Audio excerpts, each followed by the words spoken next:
ख़वातीन में जोड़ों का दर्द भी पाया जाता है। अमूमन इन मसाइल का जो इलाज है वो अद्वियात के ज़रिए किया जाता है, जिसकी अपनी एक अहमियत मौजूद है। उससे तकलीफ़ दूर तो हो जाती है, लेकिन जो देरपा या मुस्तकिल आराम के लिए फ़िज़ियोथेरेपी काफ़ी मुफीद समझी जाती है।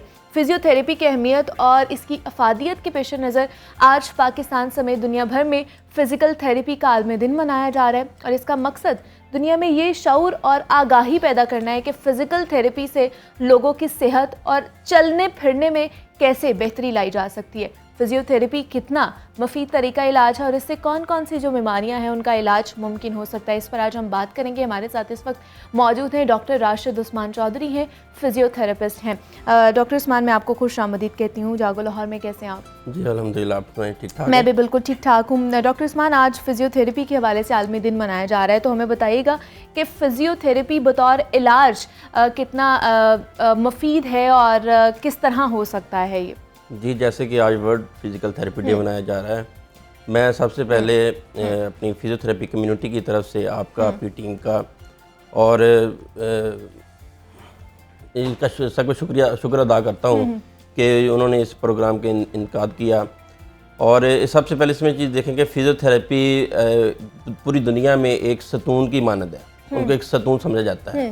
पूरी दुनिया में कहीं भी सर्जरी हो रही हो, खा वो आर्थोपेडिक सर्जरी हो, खा वो प्लास्टिक सर्जरी हो, खा वो कोई भी सर्जरी हो, उसमें फ़िज़ियोथेरेपी के ओपिनियन को एक बुनियादी हैसियत से देखा जाता है। ठीक है। लेकिन पाकिस्तान में ये चीज़ ऐसे है कि इसको वो अहमियत हासिल नहीं है जो कि होनी चाहिए। इसमें लोगों की अवेयरनेस का भी मसला है कि लोगों को अवेयरनेस नहीं है कि ये तरीका इलाज है क्या। तो इसमें फ़िज़ियोथेरेपी में देखेंगे बहुत सी बीमारियों का इलाज है, जिसमें हम अगर नॉर्मल चीज़ देखेंगे, घुटने में पेन है, कमर दर्द है, आपको शोल्डर में पेन है, नेक पेन है, इसमें आप थोड़ी सी एक्सरसाइज के थ्रू, बेसिकली फिजियोथेरेपी है क्या कि ये मूवमेंट एक्सपर्ट होते हैं फिजियोथेरेपिस्ट कि मूवमेंट के थ्रू इलाज कर रहे होते हैं। इसमें डिफरेंट हम अपनी मोडेलिटी यूज़ करते हैं, डिफरेंट मूवमेंट यूज़ करते हैं, टेक्निक्स के थ्रू हम इलाज करते हैं, पेशेंट का इलाज करते हैं। तो अगर हम इसको फिजियोथेरेपी के ब्रॉड वे में देखें तो ये ओवरऑल एक मुफीद इलाज है, इसमें कोई नुकसान क्या कोई भी अमल दखल नहीं है। अच्छा, तो लोग फिर क्यों फिजियोथेरेपिस्ट, जब इतनी मुफीद इलाज है और इसके कोई साइड इफ़ेक्ट्स भी नहीं है, तो फिर क्यों लोग अद्वियात पर ज़्यादा इन्हिसार करते हैं, फिजियोथेरेपिस्ट के पास नहीं जाते?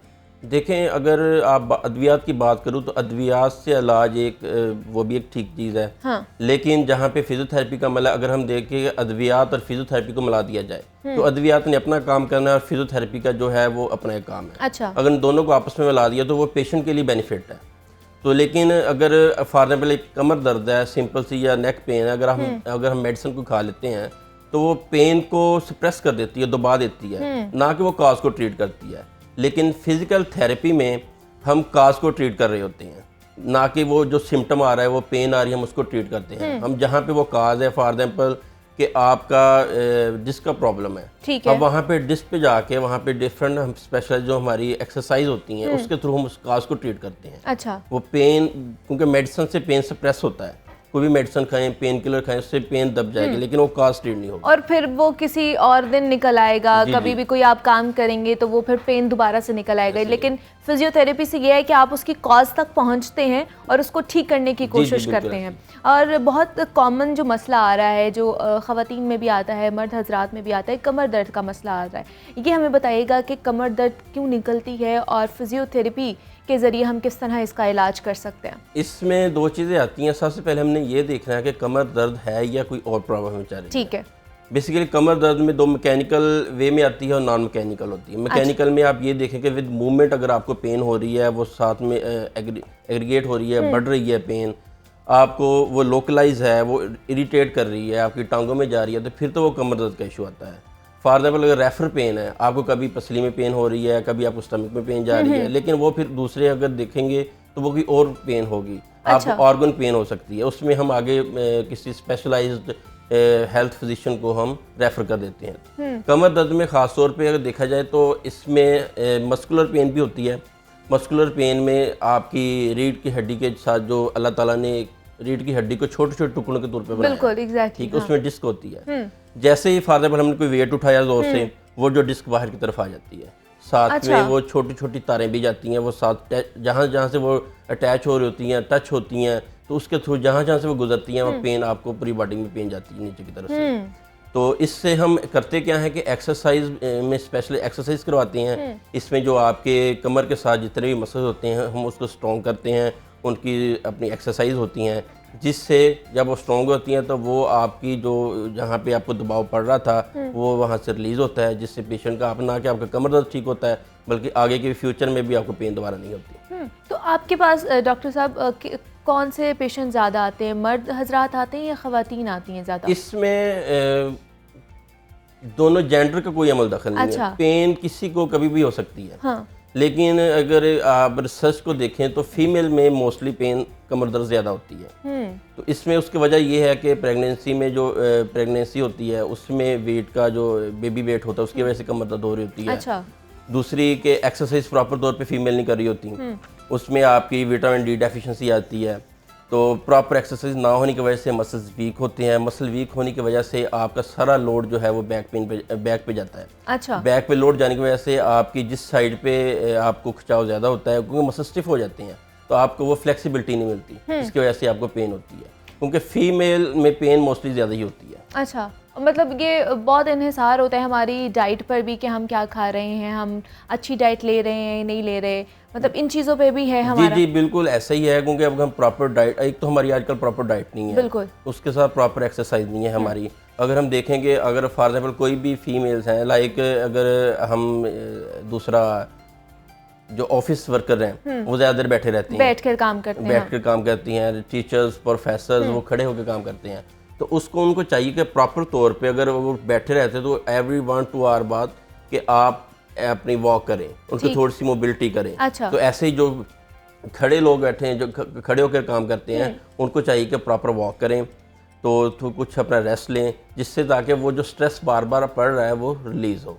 तो क्या ये जो कमर दर्द है इसका उम्र से भी रिलेटेड है कि मतलब किस उम्र से स्टार्ट हो जाती है या कभी भी हो सकती है? ये कमर दर्द कभी भी कहीं भी किसी वक्त भी हो सकती अच्छा। है। इसमें उम्र का मतलब ख्याल है कि लेट एज में जाके आपकी मसल रिस्पॉन्स नहीं कर रही होती, उसमें आपकी बोन ऑस्टियोपोरोटिक हो जाती है, वो जिस तरह हम कहते हैं खोखली बोन होती है, तो उसमें आपका वो लोड जो प्रॉपर जो पड़ना होता है, मसल्स को जो पावर चाहिए होती है वो नहीं होती, तो ओल्ड एज में जाके आपको बैक पेन की इश्यूज ज़्यादा होते हैं। अच्छा, तो ऐसे में क्या फिर फिजियोथेरेपी जो है, जो आज हम उसका आलमी दिन भी मना रहे हैं, वो किस तरह हेल्प करती है, और जो कमर दर्द के लोग हैं उनको फिर कितने सेशंस लेने पड़ते हैं और क्या क्या होता है उस थेरेपी के अंदर? कमर दर्द के जो सेशन के अनुसार पेशेंट्स की हेल्थ के ऊपर होता है कि वो कुछ पेशेंट ऐसे होते हैं जिनको हम एक सेशन देते हैं तो उनका पेन खत्म हो जाता है, टोटली वो रिलीव मिल जाता है उनको। लेकिन कुछ पेशेंट ऐसे जिसके डिस्क प्रॉब्लम के पेशेंट होते हैं, उनको कुछ वीक्स लग जाती हैं, कुछ मंथ लग जाते हैं।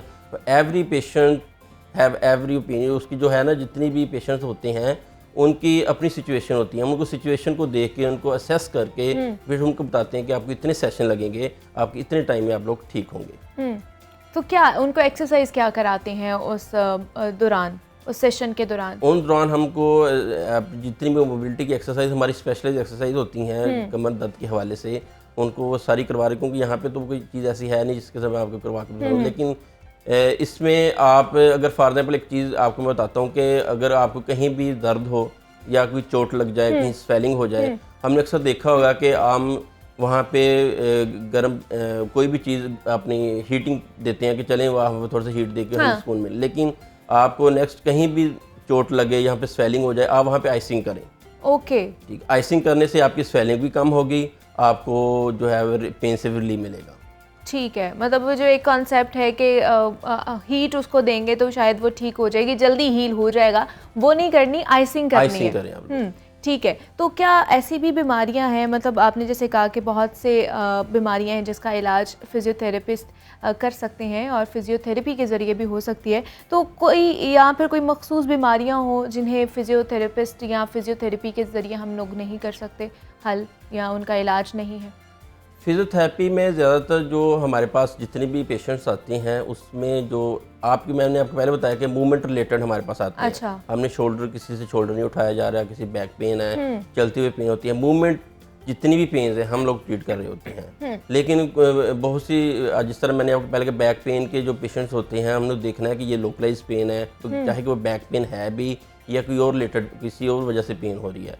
अगर किसी और वजह से पेन है या आपके जो जितने भी एब्डोमेन के ऑर्गन्स की वजह से कोई पेन है, तो हम उसको आगे रेफ़र कर देते होते हैं कि आप आगे इस जाके जो स्पेशलिस्ट जो डॉक्टर है उसको चेक करवाएं। तो लेकिन अगर बैक पेन के हवाले से देखें तो आपको एक मैं और बात बताता हूँ, इसमें कुछ हमारे फिजियोथेरेपी में होती हैं कि फॉर एग्जांपल आपने जिस तरह एक पास हमारे दुनिया में एक शॉर्ट वेव यूज़ होती थी। अच्छा। शॉर्ट वेव का अब दुनिया में यूज़ नहीं है क्योंकि वो कैंसर फैलने में मदद करती थी।